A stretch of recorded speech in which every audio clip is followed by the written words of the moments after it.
Peace and blessings, family. It's me, Coach 67 Sports TV. Shout out to the awesome and amazing LDBC, Lions Den Broadcasting Community. Shout out to the Louisiana All-America Sports Network. And shout out to the greatest university in the world, the Southern University, home of the mighty Jaguars. In this particular video, I'm going to talk about my biggest takeaways from the SWAC Championship Game, following Southern's loss to Jackson State in the SWAC Championship Game. As a Southern University fan, I was disappointed that they didn't beat Jackson State. They didn't win the SWAC Championship. They're going to the Celebration Bowl, but at the same token, I was proud of the team, the way they turned things around and actually made it to the SWAC Championship Game. And, before I go any further in the video, I'd give a major shout out to Coach Terrence Graves because, truthfully speaking, after the McNeese State game, it didn't rain most of the game. It only rained for about a few minutes. But the fact that I got soaking wet, and I got soaking wet, my mom, my nephew, we got soaking wet. And then Southern led for probably about 75-80% of the game. They ended up losing. It was disappointing that night. And the way they got beat down by Nicholls State, and then for them to pull things together and turn the season around and making it to the SWAC Championship Game, I think that's a huge accomplishment and a huge achievement. However, a lot of members of Jaguar Nation are still not content with coming in second place. Winning the SWAC West is not good enough for a lot of members of Jaguar Nation. Losing the SWAC Championship Game is not good enough. So I think that's one of the big takeaways from the game, is that first, members of Jaguar Nation, I probably say the majority, they're just not content with winning the SWAC West and losing in the SWAC Championship Game. So I think this is one thing Coach Terrence Graves is really going to have to understand. That's one takeaway. Another takeaway is, truthfully speaking, as an offensive coordinator, Mark Frederick leaves a lot to be desired. Many individuals have speculated that had Jalen Woods started and played in the SWAC Championship Game, would Southern have won? It's kind of hard to say. I don't like playing the guessing game, truthfully speaking. He wasn't able to play, so we'll never know. If anything, my bigger thinking is, had Jacobian Morgan now got hurt and Zai McDonald now come in the game, would Jackson State have won? Because, truthfully speaking, Jacobian Morgan getting hurt and Zai McDonald coming in the game, that gave their offense a shot in the arm, and it elevated their offense. It took them to another level. So to me, that's the bigger question. Another takeaway is, besides Mark Frederick leaving a lot to be desired, a lot of members of Jaguar Nation no longer want him as the offensive coordinator. Even though Southern made it to the SWAC Championship Game, a lot of members of Jaguar Nation was not content with his play call, and either he's going to have to do a better job moving forward, or Coach Graves is going to have to demote him or relieve him of his play calling duties, because a lot of members of Jaguar Nation was not content with his play calling, myself being one of them, to be truthful.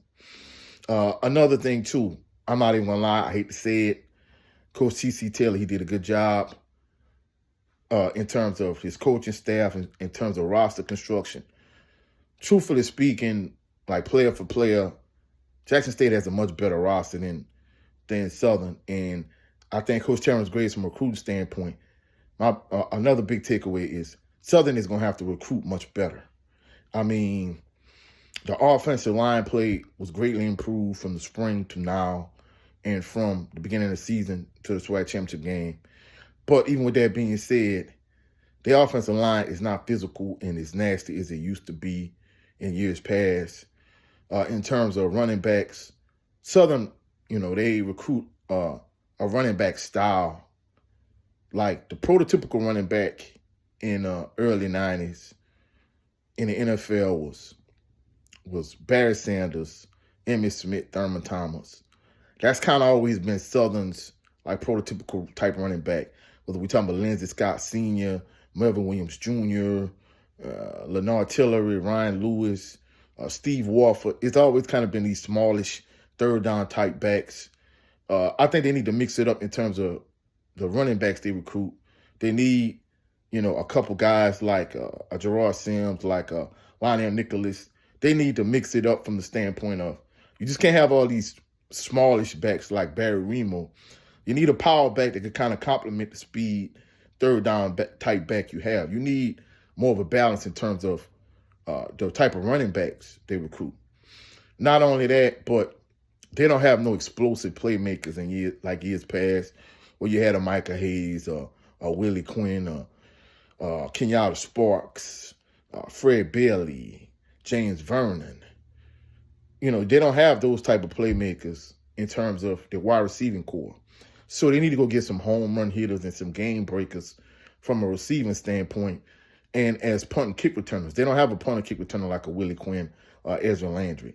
They need to go get that guy. They need to have that guy on their roster because that was the reason why I was such a proponent of Kendrick Grimes getting most of the snaps as opposed to this running back by committee that Terrence Graves wanted, was because even though Corby Dillon made some big plays during the course of the season, I think in terms of a game breaker, I think Kendrick Grimes is that more so than Corby Dillon. Corby Dillon will get you a long run, but he'll get caught like he did in the Bayou Classic. Whereas you look at this past Bayou Classic and last year's Bayou Classic, the long runs that Kendrick Grimes had, in 2 long runs, he didn't get caught in either one of them. So I felt like he was more of a game breaker than Corby Dillon was. I'm not sneezing at Corby Dillon.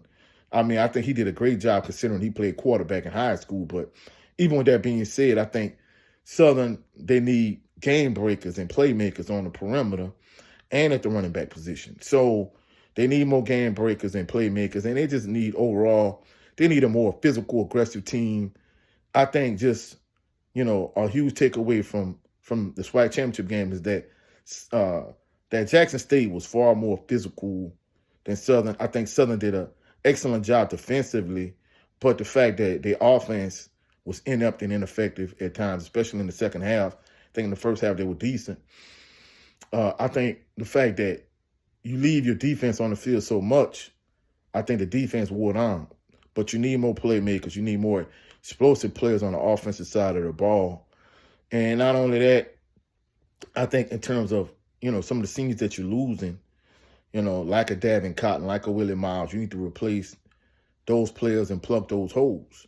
So, I think as a member of Jaguar Nation, I'm encouraged with the way they performed in the season that they had. I think they definitely overachieved this season. But we're not going to be content with that. I mean, I know from a recruiting standpoint, T.C. Taylor is considered to be cream of the crop in the SWAC from a recruiting standpoint. And I think Jackson State roster kind of shows that. But that's the bar that has been set. And Terrence Graves needs to catch that and surpass that. Because Jaguar Nation is not going to be content with being, number one team in the SWAC West, winning the SWAC West, and losing the SWAC Championship game.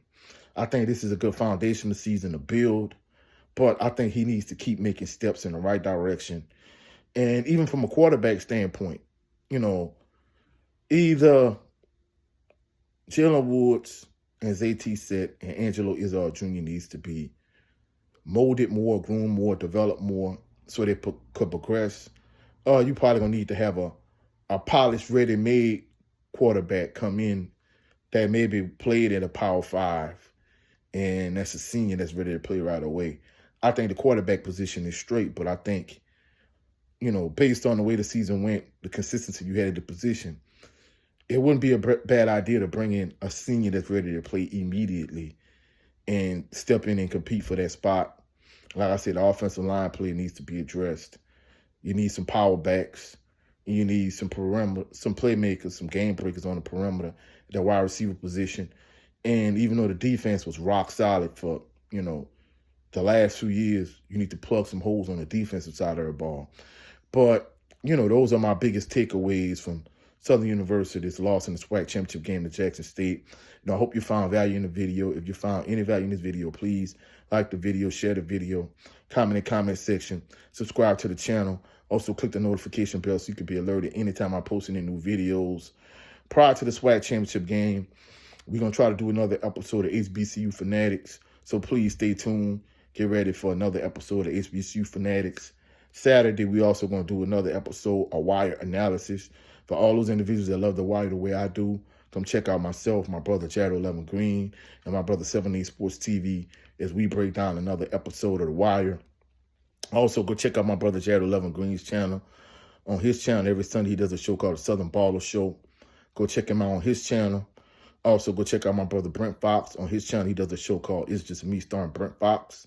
For all my LDBC family members that love boxing the way I do, he also does a 20x20 series. And also, go check out my brother 7A Sports TV. He has 2 channels. His primary channel is 7A Sports TV. His backup channel is the No 304 Show with himself and a brother Blu-ray Fitness. So go check him out. Hopefully you enjoyed this video. Happy holidays to everyone within the sound of my weak voice. Catch y'all on the rebound. Y'all have a blessed, phenomenal day. Peace and blessings.